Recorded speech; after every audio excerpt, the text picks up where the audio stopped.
My latest travel destination was Tulum, Mexico, so in this video, I wanted to share some information that might be useful to you as well as what I actually did while I was there. So first of all, to get to Tulum, you have to fly into Cancun International, which is a very nice modern airport, but it's about an hour and a half to 2 hour drive from Tulum, depending on traffic. I scheduled a private transfer, which ended up being an entire debacle, but you could also just take a taxi where they have set fees for certain locations. So it's about $100 from the airport to Tulum. We stayed in a beautiful Airbnb in a neighborhood in Tulum known as Aldea Sama. Although it was a very beautiful luxury apartment, I would not recommend this area if you do not rent a car because it is incredibly difficult to catch a taxi back here as it's a newer part of Tulum. One of the things people ask about most is food, so I try to make that a very prominent part of my video.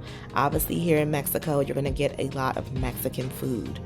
Every day we started off with fruit, either bought on the street or from the local supermarket.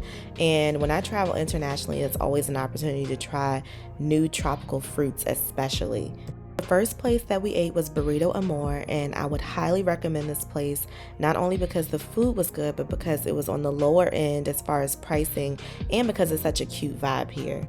I was surprised to find how much Italian cuisine was here in Tulum, Mexico. So one night we tried this restaurant, Juanita Diavola, which had brick oven prepared pizza. And the pizza here was incredible. And at some point the manager came out and we had a little chat with him. And he also said that the pasta was impeccable here. So this is a spot that you may want to try if you're looking to have some Italian cuisine while you're in Mexico. Our most interesting dining experience was at Mamacita, which is one of those things that you kind of just have to experience to understand as far as the atmosphere. But I will say the food was very good. This restaurant is on the higher end as far as pricing. So if you're looking to spend a little bit of money, then this is where you want to go. The Nigerian shrimp was really good. The tacos were really good. They also bring you a huge pork rind, chicharron, and that was really good too. Ziggy's is a beach club where ordinarily you can get a bed or seating to relax on the beach all day. However, because of the seaweed, the beach is closed, but you can still eat there and have really good drinks there. And so I would recommend Ziggy's for a nice relaxing vibe on the beach. Pretty good appetizers, pretty good drinks. Setley was our last restaurant, and it was actually recommended to us by a local because it's a more traditional Mexican dining experience. I just thought the decor was absolutely beautiful, but as far as the food was impeccable. They do this signature rolled chicken, and the one that I had came with cactus fruit jam, which I have never had, but I would highly recommend that dish. Rolled chicken with cactus fruit jam. You won't be disappointed. Thank me later. As far as things to do, there's obviously the beach in Mexico. However, Tulum is currently having the biggest problem with seaweed. The seaweed used to only affect them only a couple months out of the year, but now it's affecting them for over half of the year, and it's just difficult to enjoy the beach. So there are plenty of other things that you can do while you're here in Mexico. We spent a lot of time doing photo walks and taking pictures along the strip rather than actually on the beach. You can stop and have really good drinks, really good smoothies and juices along the beach as well. And the great thing about that is that they're made with fresh fruits, usually right on the spot. And that just makes them so refreshing, especially because it's so hot there.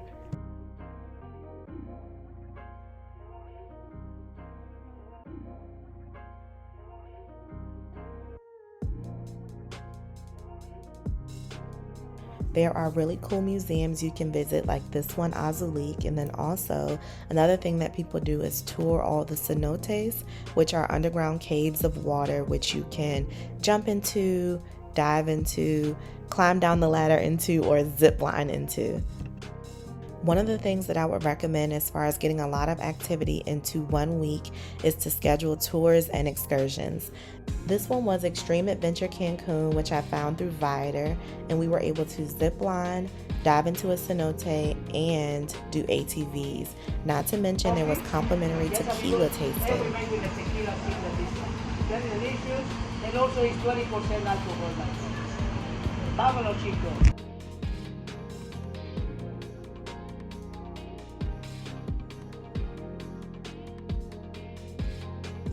Not even gonna lie, I was a little bit nervous to dive into the cenote, but I do like a little adventure, like a little challenge, so here is me ziplining into the cenote.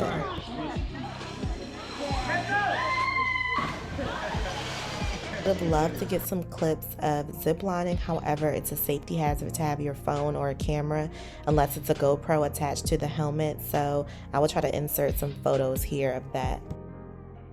As a part of this excursion, you also get a complimentary lunch of 2 tacos and water, but you could add on other drinks like soda or Gatorade and additional tacos as well. The other tour that we did was also kind of an all-in-one type of deal that I booked through Viator, and we were able to visit the ancient Mayan ruins of Muyil as well as the bioreserve.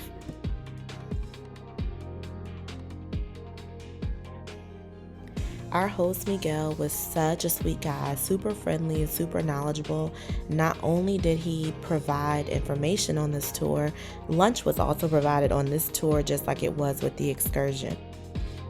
He brought along a vegetarian meal, which was hibiscus flower tostadas, and I didn't even know that people ate hibiscus flowers, but it was very delicious. The boat ride through the lagoon was beautiful, but that wasn't even the best part of this. During this tour, we were able to actually float down this lazy river. You know how you float in like a lazy Susan at a water park? This was actually a lazy river that we could get out of the boat and float through the river in, and it was actually an incredible experience. I don't even know if I could accurately explain how beautiful it was. I also was not able to get footage because we weren't allowed to have our phones on that part of the tour as well, but this is something that I would absolutely recommend if you're in Mexico. Tulum is definitely a tourist location, but some of the infrastructure has not caught up. However, I think it's still a great place to visit if you don't go in with too high expectations. If you go in not expecting grandiosity, then you still have an opportunity to be wowed by Tulum.